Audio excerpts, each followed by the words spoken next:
आजकल हर तकरीब के अंदर, in every sitting wherever does he sit, जहां पे भी वो बैठते हैं, वो पाकिस्तान के हवाले से वो एक ही चीज कह रहे हैं, और पाकिस्तान की तरफ से कंप्लीट साइलेंस है। इस साल जितने भी ममालिक में इंतखाबात हो रहे हैं उसमें सबसे बड़े दुनिया में इंतखाबात भारत में शुरू हो चुके हैं। एरियाज में, सिंध में, यहाँ बहुत सारी अपॉर्चुनिटी आती है। लास्ट जिस वक्त हुआ था, that was over a decade ago, वहाँ सीरियस अपॉर्चुनिटीज़ थी, पोटेंशियल है, लेकिन आप देखते हैं तो मोस्टली ट्रेड जो था वो इंडिया के फेवर में था। और इसके ऊपर हम भी नज़र रखेंगे आने वाले दिनों में, बट इसके नतीजे में क्या इम्पैक्ट हो सकता है खासकर पाकिस्तान और भारत की रिलेशनशिप के ऊपर।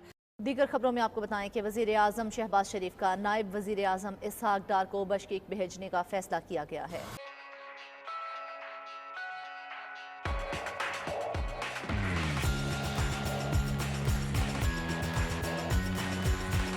इन्हीं दोनों में से एक और बीजेपी के ज्यादा इम्कान जाहिर किए जा रहे हैं, क्या समझती हैं, क्या एक्सपेक्टेशन होनी चाहिए? पोल्स जो अभी तक आ रहे हैं इंडिया में, उसमें तो यही लग रहा है कि बीजेपी बड़ी कंफर्टेबल पोजीशन में है और वो जीत जाएगी। अगर बीजेपी हुकूमत बना लेती है और एक कंफर्टेबल, उनका बल्कि इस बार नारा भी यही है कि अब की बार 400 से पार, मतलब कि वो चाह रहे हैं कि उनको 2/3 मेजॉरिटी मिले। मुझे कोई खास बेहतरी पाकिस्तान और इंडिया के ताल्लुकात में अगर बीजेपी हुकूमत बनाती है कोई खास नजर नहीं आती, इसलिए क्योंकि मेरी राय में इंडिया के पास इतना बड़ा कोई इंसेंटिव नहीं है कि वो पाकिस्तान के साथ इस वक्त इंगेज करे।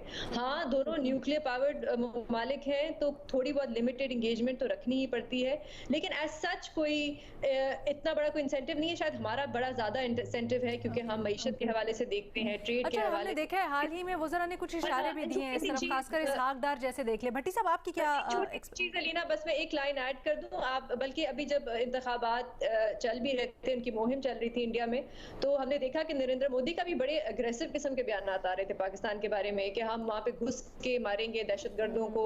उनके जो डिफेंस मिनिस्टर हैं उन्होंने भी जाके टीवी पे इस किस्म के बयान दिए, और ये सिर्फ बयान नहीं थे, अब तो रिपोर्ट्स भी आ गई हैं कि इस किस्म की उनकी स्ट्रेटजी रही है इंडिया की। अच्छा, इंतखाबात के माहौल में तो इस तरह के हमने देखा बयान होते ही हैं। एजाज, आपसे सवाल, लेकिन क्या आपको लगता है इंतखाबात के बाद जब चीज़ें ज़्यादा सेटल डाउन होंगी, हुकूमत आ जाएगी, तो बेहतरी हो सकती है कुछ? पहली बात तो यह है कि ये बहुत ही अफसोस की बात है कि जब पाकिस्तान में 8 फरवरी को इंतखाबात हुए तो पाकिस्तान ने किसी भी हिंदुस्तानी जर्नलिस्ट को पाकिस्तान का वीज़ा नहीं दिया, और कोई हिंदुस्तानी जर्नलिस्ट पाकिस्तान के जो इंतखाबात हैं उनको कवर नहीं कर पाए। और बतौर पाकिस्तानी जर्नलिस्ट मेरी बड़ी ख्वाहिश है कि मैं हिंदुस्तान के इंतखाबात को कवर कर सकूं, लेकिन ये अलमिया देखिए कि हम हिंदुस्तान नहीं जा सकेंगे। उसकी वजह ये है कि ज़ाहिर हमने वीज़ा नहीं दिया, तो ज़ाहिर वो भी वो अपने हाथ में लिए हुए हैं कि हम वीज़ा नहीं देंगे। तो एक बात तो ये, दूसरी बात ये है कि मैं ये समझता हूँ कि पाकिस्तान और भारत के दरमियान जो विंडो ऑफ अपॉर्चुनिटी है वो इन इंतखाबात के बाद मौजूद है। वो इसलिए इन इंतखाबात के बाद मौजूद है कि जो भारतीय प्राइम मिनिस्टर हैं नरेंद्र मोदी, वो अपना टेक्निकली आखिरी इलेक्शन लड़ने जा रहे हैं, और लग ये रहा है कि शायद वो ही अगले प्राइम मिनिस्टर होंगे।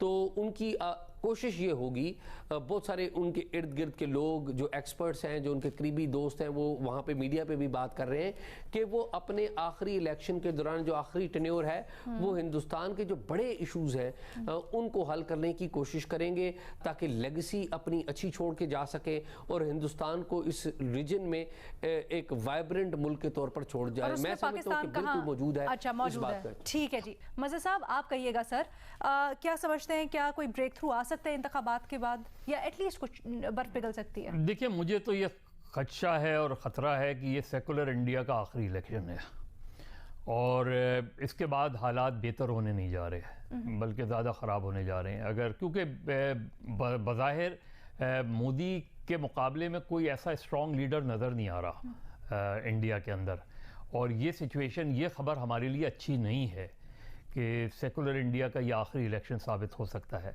और वहाँ से जो रिपोर्ट्स हैं, वहाँ से जो जिन लोगों से बात हुई है, वहाँ जुडिशरी से लेके मीडिया तक, और अब आपको वहाँ ये तक खदशा जाहिर किया जा रहा है कि शायद जो इंडियन इलेक्शन कमीशन की सारी दुनिया में मिसाल दी जाती है, वो अगर ये इंतखाबात मोदी जीत जाते हैं तो वो इंडियन इलेक्शन कमीशन भी वैसा इंडियन इलेक्शन कमीशन नहीं रहेगा। तो ऐसे में पाकिस्तान अगर कोई किसी बयानिए पर कोई 3 इलेक्शन जीत जाए तो वो क्यों पाकिस्तान से ताल्लुकात बेहतर करना चाहेगा? तो मुझे तो नहीं लगता कि पाकिस्तान और इंडिया के दरमियान ताल्लुकात बेहतर होने जा रहे हैं। जब पाकिस्तान के अंदर नई हुकूमत बनी तो उन्होंने कहा कि हम भारत के साथ कारोबार करना चाहते हैं। पाकिस्तान की बिजनेस कम्युनिटी ने भी यही कहा कि हम कारोबार करना चाहते हैं। लेकिन डॉक्टर जयशंकर ने कल कहा हमें नहीं पता कि नई हुकूमत की क्या पॉलिसी है, लेकिन हमें ये पता है कि जो पिछली हुकूमतों की क्या पॉलिसी है।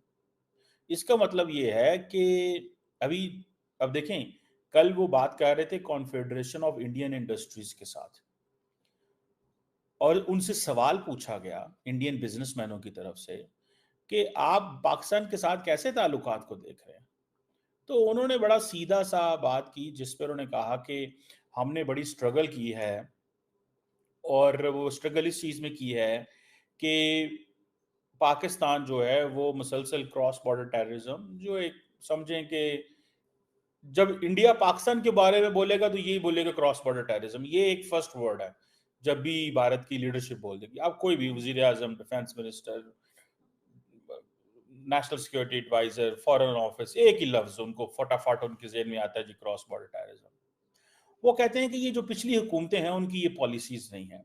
अच्छा, अगर डॉक्टर जयशंकर बिजनेस कम्युनिटी से बात कर रहा है तो ये कह रहा है कि cross border terrorism, it means कि वो इंडिया के बिजनेस कम्युनिटी को कह रहा है कि कोई कारोबार नहीं है। जबकि जब पाकिस्तानी बिजनेसमैन सवाल पूछता है वजीर आजम से और कहता है कि पाकिस्तान इंडिया के साथ कारोबार, तो बिजनेसमैन भी चाहता है कारोबार हो और फॉरेन मिनिस्टर या प्राइम मिनिस्टर भी चाहता है कारोबार हो। लेकिन इंडिया की बिजनेस इंडस्ट्री को डॉक्टर जयशंकर ने क्लियरली वार्न कर दिया, ठीक है जी, और ये वो वार्न कर दिया, उन्होंने कहा जी कि there is no tolerance for cross border terrorism. अब ये जो कॉन्फेडरेशन जो थी ऑफ जो इंडियन इंडस्ट्रीज की, इसमें उन्होंने पैगाम दे दिया, उनको कह दिया है कि हाँ जी ये आपने ये है, ये हो रहा है, और वो कहते हैं कि अगर इंटरनेशनल बॉर्डर या एलओसी के ऊपर कुछ हुआ तो कॉन्सिक्वेंसेस होंगे, जो 2016 में और 19 में हुआ। 75% एक्सपोर्ट्स, अगर आप टोटल 100 रुपए की आती तो उसमें 75 एक्सपोर्ट इंडिया से होता था टुवर्ड्स पाकिस्तान, एंड पाकिस्तान से 25 जाता था। तो जिस वक्त ये बयान आते हैं ये कोई मिनिस्टर के आगे या कोई के भी, ये एक विश लिस्ट होती है कि हाँ हमें दुश्मनी थोड़ी चाहिए है कोई भी मुल्क। आई थिंक हमें एज अ पॉलिसी भी हमें कोई किसी की जंग हमें किसी से नहीं लड़नी है, तो दुश्मनी नहीं चाहिए। एक एस्पिरेशन होती है कि चले भाई हम ट्रेड कर लेंगे, राइट? लेकिन trade again like I said को वैक्यू, it's more of a wish list rather than a serious policy statement. तिजारत की बहाली का फ़ायदा दोनों अतराफ के अवाम और ताजरों को होगा, मगर माहिरीन का मानना है कि मौजूदा हालात में जहां भारत के अंदर इंतखाबात का सिलसिला जारी है, तिजारत की बहाली एक ख्वाब के सिवा कुछ नहीं। सच्चाई ये है कि अगर वाकई दोनों देशों के बीच मान लीजिए औद्योगिक संबंध हो, अगर बिजनेस रिलेशंस हो, तो दोनों देशों के लिए अच्छा है। आप कॉटन की बात करें, आप शुगर की बात करें, आप चावल की बात करें, दोनों देशों के बीच चूंकि ज्योग्राफिकल लोकेशन ऐसी है कि काफी ट्रेड हो सकता है। लेकिन हमारे जो मौजूदा जो हमारे वजीर आजम हैं नरेंद्र मोदी साहब, उनकी पॉलिसी बड़ी स्पष्ट है पाकिस्तान को लेकर कि पाकिस्तान भारत की नजरों में दहशतगर्दियों को पनाह देने वाला एक देश है, और जब तक उन दहशतगर्दियों को पनाह देने से संबंधित कोई सकारात्मक, कोई पॉजिटिव कदम कुछ नहीं उठाया जाएगा पाकिस्तान द्वारा, मुझे नहीं लगता कि भारत पाकिस्तान के किसी भी कदम को, किसी भी स्टेटमेंट को संजीदगी से देख रहा है। 4 जून को हमारी नई सरकार का गठन होना है। कम से कम अगले 2 महीने तक तो आप ये भूल जाएं कि भारत और पाकिस्तान के बीच भारत अपनी ओर से कोई सकारात्मक कोई कदम उठाने वाला है, ऐसा सवाल ही पैदा नहीं।